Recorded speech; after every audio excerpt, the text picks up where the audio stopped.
kami misalkan ingin penelitian gitu, kira-kira mungkin kami butuh supportnya adalah keterbukaan terhadap data, karena data itu adalah untuk kita bisa menyusun konsep kita mau meneliti apa, itu dasarnya latar belakang itu data Bapak. Yang pertama itu, kemudian mungkin lebih enak lagi kalau kira-kira contohnya tadi HIV/AIDS. Saya belum pernah sih meneliti data primer HIV/AIDS, tapi data sekunder pernah.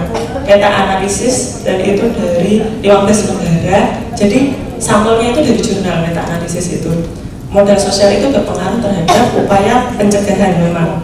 Nah, saya rasa kalau penelitian data primer di Kabakta pun kayaknya belum ada penelitian mahasiswa karena ngeri juga Bapak meneliti tentang HIV/AIDS. Nah, ini masukannya kira-kira kita meneliti apa ya Bapak kalau HIV/AIDS gitu Bapak? Kadang kita mengarahkan ke mahasiswa, takutnya mahasiswanya nanti katut Bapak. Gitu kan, itu kan bahaya ya.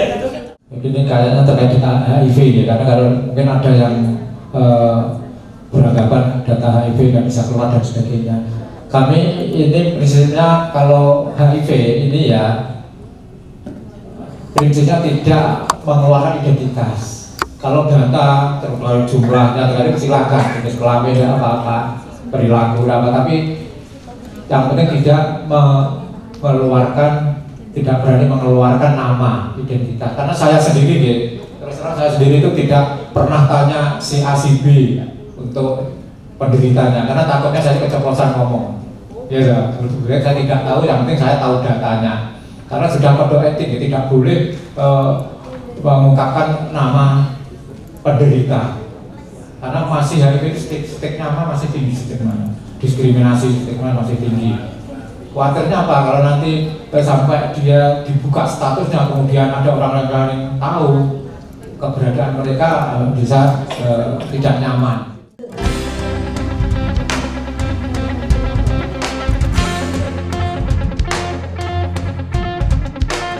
Kepala Bidang Kesehatan Masyarakat Dinas Kesehatan Kota Kediri, Wikati juga menjelaskan terkait upaya pengendalian beberapa penyakit yang menyerang masyarakat, di mana salah satunya menumbuhkan budaya hidup sehat bagi masyarakat agar dapat menekan angka pertumbuhan penyakit.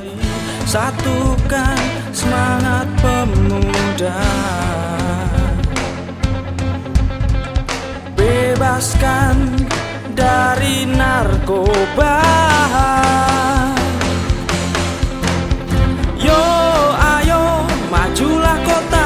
Pemeriksaan spesialis mau dianalisa, kita harus melakukan ke pemerintah daerah untuk perkembangan pelaksanaan penurunan stunting melalui dokter spesialis. Ini ibaratnya kita sudah mentok ya, kita serahkan ke ahlinya. Nah nanti untuk selanjutnya bagaimana? Nah, kemudian yang berikutnya adalah peningkatan dan pengendalian penyakit. Tadi mungkin sudah diisi oleh Pak Edi, yaitu ada pengendalian penyakit menular, pengendalian penyakit tidak menular. Ya. Ini juga ada kaitannya. Kalau seorang balita yang ada penyakit menular atau tidak menular, maka pertumbuhan dan perkembangannya akan terganggu sehingga terjadi stunting. Kemudian pembudayaan gerakan masyarakat hidup sehat atau Germas dengan pengembangan lingkungan sehat, penguatan promosi Germas. Ya, di sini gambarnya rokok ya. Berarti ini harus ada KTR misalnya atau tidak ada asap rokok di dalam rumah. Ini terkait dengan PHBS. Kemudian penguatan sistem kesehatan, pengawasan obat dan makanan. Di sini ada penguatan pelayanan kesehatan dasar dan rujukan. Kemudian perumahan dan peningkatan kompetensi tenaga kesehatan, kemudian pemenuhan dan peningkatan daya saing persediaan farmasi dan alat-alat kesehatan, kemudian ada peningkatan efektivitas pengawasan obat dan makanan, kemudian ada penguatan tata kelola pembiayaan penelitian dan pengembangan kesehatan.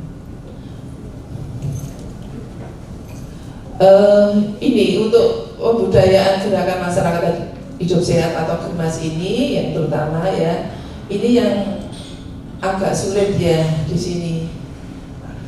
Ya, kalau BHBS itu ada 10 tatanan BHBS rumah tangga supaya tidak ada rokok di dalam rumah atau merokok di dalam rumah. Itu kalau ada itu nilainya 0. Nah itu yang kita akan susah.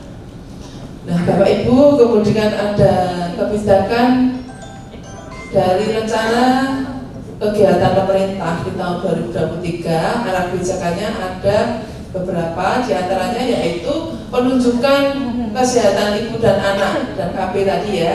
Kemudian ada percepatan penurunan stunting, pengendalian penyakit, pencegahan kejadian luar biasa atau KLB, kemudian pemantapan informasi sistem kesehatan nasional, kemudian peningkatan peserta PPI JKN. Dan sekarang ini Dinas Kesehatan menghadapi berbagai macam aplikasi yang harus kita laksanakan, baik nanti kerjasama baik di lintas sektor, lintas program maupun dari ke rumah sakit. Yo ayo raihlah prestasi bersama. Dengan adanya kegiatan ini, semoga ke depan dengan sinergi bersama dapat mensukseskan Kermas. Terlebih di RPJM 2024, kegiatan Kermas dapat menjadi program support untuk Kediri sehat. Sehingga Kota Kediri dapat mewujudkan masyarakat yang sehat, salah satunya bebas dari stunting. Masa Bubakar sosok inspiratif dan juga kreatif. OPD alhamdulillah ya mungkin belum maksimal ya, tapi selalu kita ajak dan selalu kita semangati supaya, karena Germas ini bukan hanya milik Dinas Kesehatan, bukan milik Bapeda, tapi Germas ini harus disengkuyung bersama oleh OPD-OPD. Dari 6 itu nanti untuk fokusnya mungkin secara bertahap ya. Kalau inginnya semuanya 6 itu bersama-sama.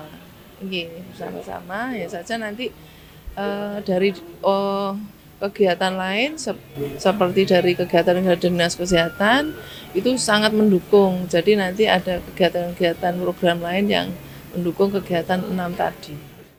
Tadi saya sampaikan juga bahwa nanti pada perencanaan yang kedepannya nanti ada pada penyusunan RPJM di tahun 2024, kan ada RPJM yang baru seiring dengan adanya pergantian kepala daerah.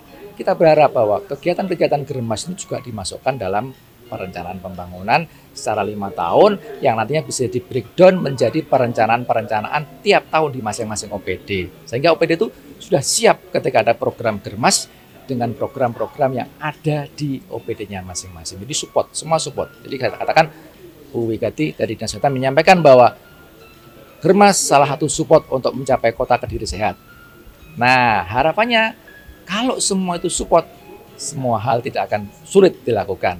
DLHKP support, PU support, termasuk dengan bagaimana penertiban, di Satpol juga support. Jadi kita berpikir bahwa kok Germas pasti Dinas Kesehatan? Belum tentu. Tadi saya sampaikan contoh kecil aja. Ketika PU melakukan pembangunan, ditopang dengan perencanaan yang pas dengan penyediaan ruang untuk rokok, ruang menyusui, ruang jalan untuk lansia, difabel dan sebagainya. Perencanaan PU mendukung itu. DLHKP penyediaan tempat-tempat bermain, RTH yang layak anak, layak lansia, sehingga orang-orang itu bisa rileks di situ pola hidupnya. Kemudian Dinas Pendidikan dengan kurikulum PHBS-nya, semua akan terintegrasi sehingga Germas itu bisa segera dicapai di Kota Kediri. Apalagi sekarang menjadi pilot project-nya provinsi. Kita berharap dengan pilot project ini Kota Kediri bisa dipercaya, bisa menjadikan kota yang mewujudkan Germas dengan secepat mungkin. Seperti itulah kegiatan digelar. Untuk seluruh tim kesehatan dan juga pihak-pihak terkait semoga dapat terus semangat untuk bersinergi bersama menjalankan program-program membawa masyarakat hidup sehat. Selva Fitria, terima kasih atas kebersamaan Anda. Sampai jumpa dan salam CTV. Masa Bubakar, yo ayo majulah kotaku, yo ayo raihlah prestasi bersama. Masa Bubakar bersama, masa Bubakar bersama.